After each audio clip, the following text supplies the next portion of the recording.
விஜய் குறித்து பாஜகவுடைய முன்னாள் மாநிலங்களை அண்ணாமலை கருத்து சொல்லியிருக்காரு. அதாவது விஜய் கிட்ட என்ஜின் இருக்கானே தெரியல, என்ஜின் இருந்தாலும் ஃபியூல் இல்லை, என்ஜினை ஓட்டுறதுக்கு டிரைவர் இல்லை அப்படின்ற மாதிரி கருத்து சொல்லியிருக்காரு. டிவிகேவை பொறுத்தவரையிலும் தமிழக மக்கள் முடிவு செய்திருக்கிறார்கள் தெளிவாக.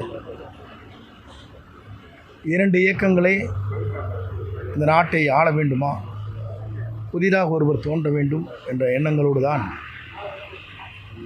இந்த இயக்கம் இன்றைக்கு வீரடை போட்டுக் கொண்டிருக்கிறது. பல கோடி ரூபாய் வருவாயை இழந்தாலும் மக்கள் பணியாற்றுவதற்காக ஒரு துணிந்து வந்திருக்கிறார் ஒரு இளைஞர் என்ற முறையில் டிவிகேவுடைய தலைவர், வெற்றி தலைவர் என்று அவரை பற்றி எல்லோருமே கருத்து சொல்வதற்கு காரணம்,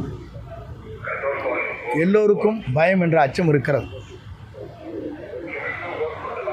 வெற்றி என்ற முடியாது என்ற இலக்கை எட்டுவதன் காரணமாகத்தான் இவர்கள் இந்த கருத்துக்களை வெளிப்படுத்தி கொண்டிருக்கிறார்களே தவிர ஒவ்வொருவருக்கும் தோல்வி பயம் ஒவ்வொருவருக்கும் உருவாகியிருக்கிறது. குறிப்பாக சில பேருக்கு தோல்வி பயம் என்பது தன்னுடைய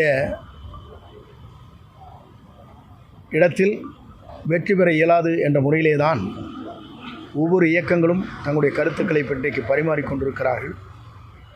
குறிப்பாக இளைஞர்கள் மட்டுமல்ல,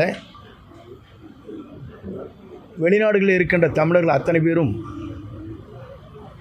தேர்தல் தமிழ்நாட்டில் எப்போது நடைபெறப் போகிறது என்பதற்காக 3 லட்சம் பேர்கள் பதிவு செய்திருக்கிற வரலாறு தமிழ்நாட்டிலே உலக வரலாற்றில், இந்திய வரலாற்றில் இடம்பெற இருக்கிறது.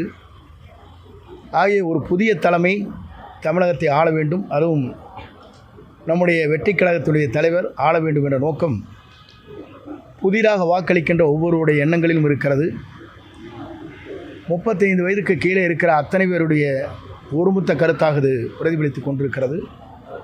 அந்த பிரதிபலிப்பின் மூலமாக நேற்றைய தினம் கூட நான் சில நிகழ்ச்சிக்கு செல்கிற போது குழந்தைகள் தங்களுடைய தாய் தந்தையிடத்தில், பெரியவரிடத்திலும் நம்முடைய வெற்றி கழகத்துடைய தலைவருக்கு வாக்களிக்க வேண்டும் என்று குழந்தைகள் வற்புறுத்துவராக கூட எங்களிடத்தில் சொன்னார்கள். நான் ஏறத்தாழ நேற்று 72 நிகழ்ச்சியிலே கலந்து கொண்டேன்.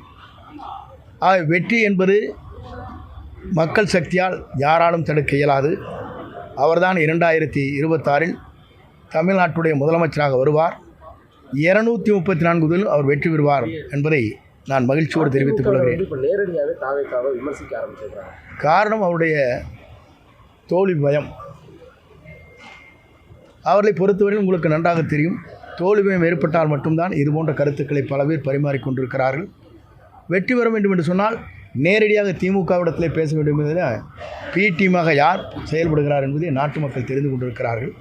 ஆகவே அதை பற்றியெல்லாம் கருத்து சொல்வது அவரை போன்றவருக்கு நான் கருத்து சொல்ல விரும்பவில்லை. எந்த கருத்தை அவர் வேண்டுமானாலும் சொல்லட்டும்.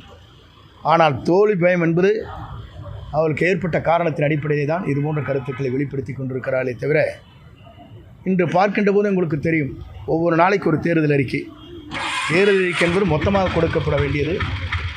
ஒவ்வொரு நாளும் சிந்தித்து தேர்தல் அறிக்கை கொடுக்கிறார் என்று சொன்னாலே எவ்வளவு தோல்வி பயம் இருக்கிறது என்பதை நீங்கள் புரிந்து கொள்ள வேண்டும். செய்திகளை உடனுக்குடன் தெரிந்து கொள்ள கீழ்கண்ட கேபிள் மற்றும் டிடிஎச் நெட்வொர்க்குகளில் எம்நாடு செய்தி தொலைக்காட்சியை காணுங்கள்.